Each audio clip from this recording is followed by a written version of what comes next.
Ya, kita masih bersama dengan Bang Pramono Anung di kediamannya di program One on One on the Spot pemirsa. Langsung saja Bang Pram, ada juga beredar pemberitaan ya Bang. Abang juga akan mempersiapkan semacam kayak tim transisi gitu. Ketika nanti Abang dilantik Februari 2025 dan tentunya akan apa istilahnya sprint gitu ya Bang. Nah ini siapa-siapa saja nih tim transisi? Ya, yang pertama sebenarnya ini timnya hanya mempersiapkan dari nanti ditetapkan oleh KPUD secara resmi. Oke. Kemudian ya bekerja kurang lebih 1 bulan mempersiapkan hal-hal yang harus begitu saya dilantik, yang rencana awalnya tanggal 7 Februari, 7 Februari betul. saya bisa langsung kerja. Karena saya ingin begini, selama 100 hari pertama, saya akan keliling ke tempat-tempat yang sebelumnya saya udah kelilingi. Dan di dalam keliling, Sebagai bentuk apa itu Bang maksudnya Bang? karena pada saat keliling saya kan belanja masalah Ya, dan oke. juga pasti ada janji-janji politik. Dan yang saya janjikan adalah hal-hal real yang dialami oleh masyarakat. Semacam. Kartu Jakarta Pintar, kartu untuk lansia, difabel, KJMU untuk mahasiswa. Kemudian juga hal yang berkaitan dengan persoalan real di masyarakat tentang disabilitas, tentang sekolah. Pendidikan ya. Pendidikan dan yang saya juga temukan selama belanja masalah adalah banyak sekali ijazah yang tidak ditebus karena orang tidak mampu dan sebagainya, bahkan ada yang 15 tahun tidak ditebus. Maka yang seperti itu akan saya putihkan. 500.000 lebih ya. Maka akan saya putihkan karena orang sudah belajar setengah mati, nggak punya uang, nggak bisa menebus. Hanya karena satu itu aja ya. Akan saya ambil dan itu akan kami bagikan, gratiskan secara cuma-cuma kepada warga yang memang nggak bisa mengambil. Jadi semacam kayak untuk membuktikan kontrak, meskipun tidak ada istilah kontrak politik gitu ya Bang. Tapi saya berjanji, saya komit, saya datangi Anda lagi dan saya buktikan gitu. Termasuk di Kampung Bayam. Iya. Karena di Kampung Bayam pada waktu itu saya menyampaikan ketika saya menjabat nggak lebih dari 1 bulan pasti saya selesaikan dan akan saya selesaikan. Bisa Bang? Harus bisa. Karena ya apapun persoalan di Kampung Bayam itu kebetulan saya sudah pelajari dan bisa. Hanya memang pada waktu itu ada persoalan pergubnya belum selesai. Jadi kalau Mas Anies misalnya 2 periode saya yakin pasti selesai. Jadi saya udah mau pelajari dan saya yakin itu bisa, maka kalau hari itu dilantik, saya akan ketemu teman-teman Kampung Bayam, Bang Furkon dan teman-teman, dan mudah-mudahan bisa diselesaikan segera. Termasuk persoalan akuarium, tanah merah, dan sebagainya. Jadi betul-betul saya ingin dalam 100 hari pertama itu keliling setiap hari, bukan belanja masalah, tapi merealisasikan. Ya, merealisasikan apa yang saya janjikan di dalam sosialisasi ataupun kampanye yang saya lakukan. Sudah tersebut nih tadi sama Bang Pram kan, ada nama Mas Anies. Mas Anies kah yang akan menjadi figur transisi? Jadi di figur transisi yang saya ambil bukan nama-nama besar. Saya ingin ini adalah bekerja. Tetapi apapun orang-orang yang dulu pernah membantu Pak Ahok, membantu Mas Anies, membantu Bang Foke, yang memang mereka punya pengalaman di lapangan, saya akan dengarkan untuk itu. Sehingga dengan demikian tim transisi ini bekerjanya hanya 1 bulan, orangnya tidak terlalu banyak, dan ini bukan TGUPP seperti yang Mas Anies ya. Tetapi memang ini yang betul-betul bekerja mempersiapkan begitu dilantik, potret tentang pemerintahan Jakarta saya harus sudah tahu betul. Sehingga dengan demikian yang menjadi penting adalah untuk mengetahui siapa personil-personil yang ada di dalam internal birokrasi pemerintahan yang memang bisa menjadi tim untuk bekerja bersama-sama, gaya kepemimpinan, kemudian persoalan-persoalan lapangan yang segera harus diselesaikan. Apapun kan anggaran pendapat APBD-nya juga sudah diketok antara pemerintah Jakarta dengan DPRD, perlu adjustment, perbaikan dan sebagainya.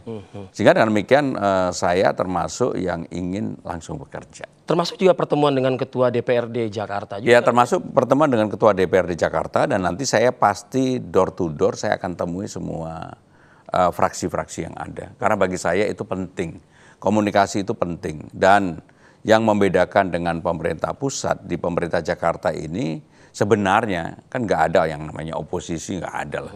Yang ada adalah bagaimana kita secara bersama-sama membangun Jakarta. Apalagi Jakarta bukan lagi sebagai ibu kota negara, Jakarta sebagai kota global, maka tantangan itu ada di depan mata kita. Dan pekerjaannya saya terus terang sudah memahami lah dan langsung akan kami lakukan. Oke, artinya begini, kalau kita melihat ketua DPRD kan diketahui juga berasal dari PKS, PKS juga tergabung dalam KIM juga, dan mayoritas juga di DPRD Jakarta juga KIM, bisa dikatakan seperti itu. Artinya dengan pertemuan dengan ketua DPRD kemarin sudah tercapai gitu ya Bang ya, artinya tidak akan ada lagi riak-riak nanti ketika ingin merealisasikan kebijakan Pramono Rano.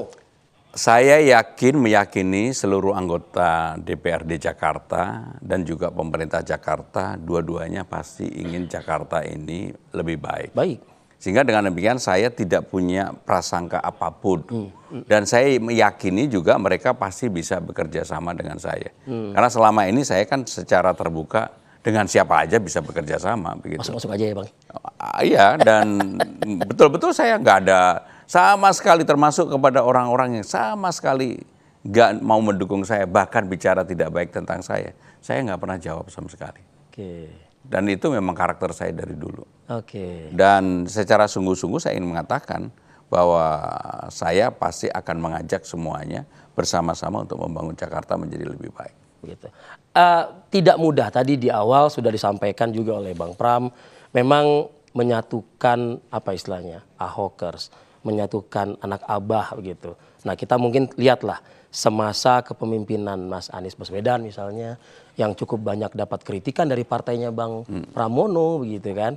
Nah artinya Bang nanti di dalam merealisasikan kebijakan yang memang sudah harus sprint, Bang Pram di situ ini tidak akan ada gesekan lagi begitu ya. Karena kan bicara soal kepemimpinan Ahok, bicara soal kepemimpinan Mas Anies yang dulu pernah ada cerita tersendiri begitu. Iya, tapi saya menganggap bahwa kita jangan terlalu terbiasa menengok kaca spion. Jadi lebih baik ke depan aja. Nabrak nanti kalau saya. Jadi kalau saya fokus ke depan aja, saya sama sekali tidak pernah melihat ke belakang dan sebagainya.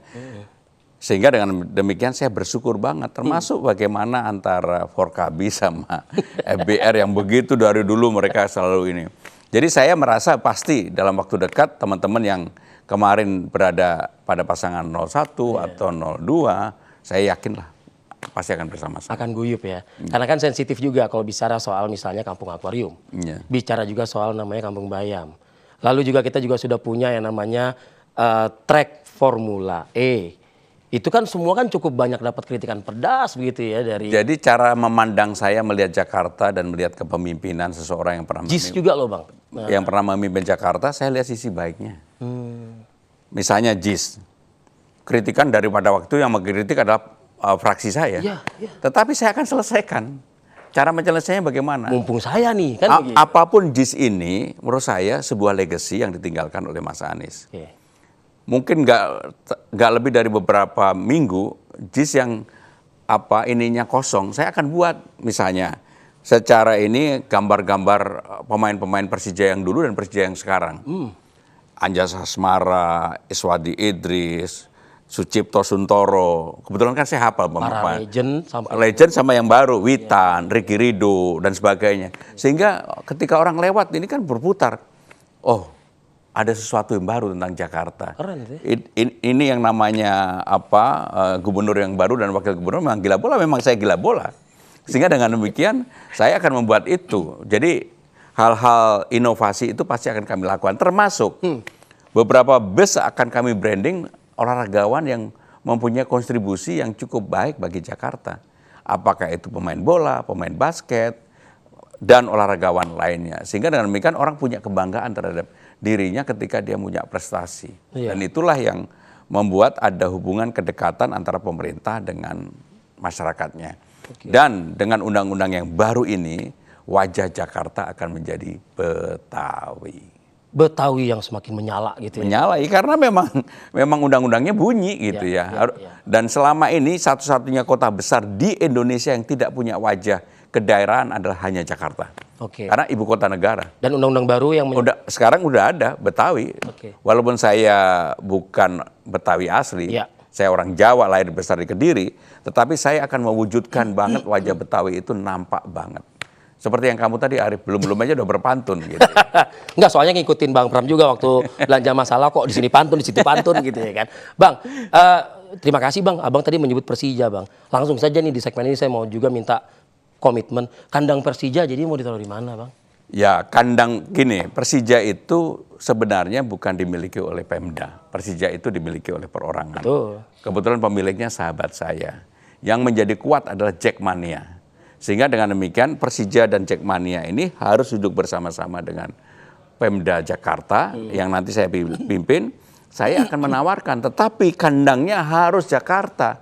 Namanya juga Ya, Persija. betul. Dan saya terus terang kalau Persija main di home away, Nggak di Jakarta. home-nya nggak di Jakarta itu saya sedih. Ya. Maka dengan demikian nanti home-nya akan kita buat di Jakarta. Di mana Bang? Ya kalau sekarang ini kan persoalannya di J sewanya terlalu mahal. Ini kan kamu mau nanya ini nggak apa-apa saya jawab. Maka saya akan dudukkan bersama-sama antara pemerintah Jakarta dengan pengelola JIS, kita cari jalan keluar. Dan yang paling penting adalah BUMD-nya jangan seakan-akan nggak mau tahu. Karena apapun ini Jakarta, orang yang sudah berjuang untuk Jakarta ini secara pasti juga harus didukung. Iya. Dan harus guyup dan harus nampak di permukaan. Dan itu saya akan lakukan. Ini duduk bareng itu nggak akan sulit lah buat seorang Pramono Anung ya? Enggak. Karena Termasuk Taman Ismail Marzuki. ya, Kan sekarang dikelola oleh Jakpro. betul. Para seniman marah-marah. Karena ya rata-rata mereka nggak mampu lah untuk nyewa tim. Saya akan dudukkan. Dan pengelolaannya harus bersama-sama. Yang namanya seniman juga harus punya ruang untuk berekspresi. Oke. Pendekatannya nggak semata-mata harus katakanlah pendekatan yang terlalu komersial. Iya. Saya membayangkan dulu, saya termasuk orang yang menonton rutin Bengkel Teater, Sujiwo Tejo, Agus Nur, Butet, dan seterusnya. Seni dan budaya suka juga ya Bang? Saya termasuk selama kampanye kemarin hampir saya nonton terus. Sehingga dengan demikian harus duduk bareng. Jangan sampai kejadian seperti Mbak Ratna Riantiarno, dulu teater koma yang begitu luar biasa, nggak bisa main di tim. Karena apa? Nggak bisa nyewa.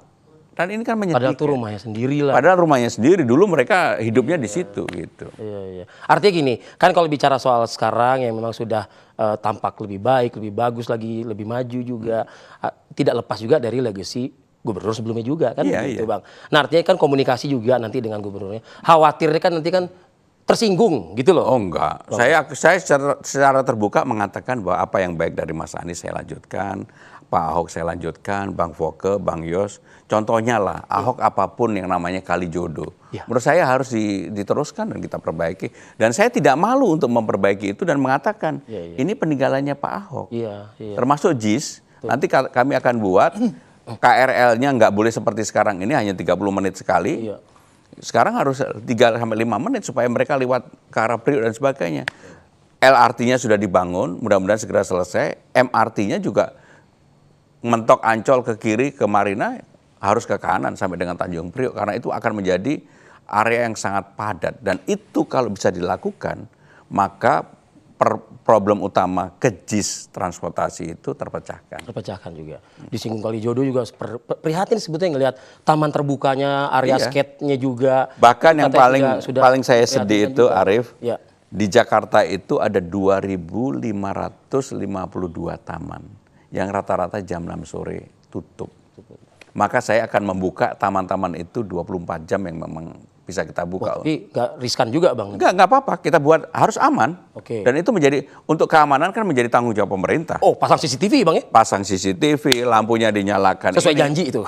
Dan itu saya yakin akan menjadi tempat baru orang untuk berekspresi, orang untuk bertemu, dan menjadi hal yang sangat positif bagi warga. Ada ekonomi baru yang bergeliat di malam hari. Betul, jadi jangan dipatok jam 6 selesai. Gitu ya. Padahal ada cuan di situ tuh. Oke deh. Bang Pram, kita lanjut. Kami akan jeda dulu sejenak pemirsa. Tetaplah bersama kami di One on the Spot. Kami akan kembali sesaat lagi.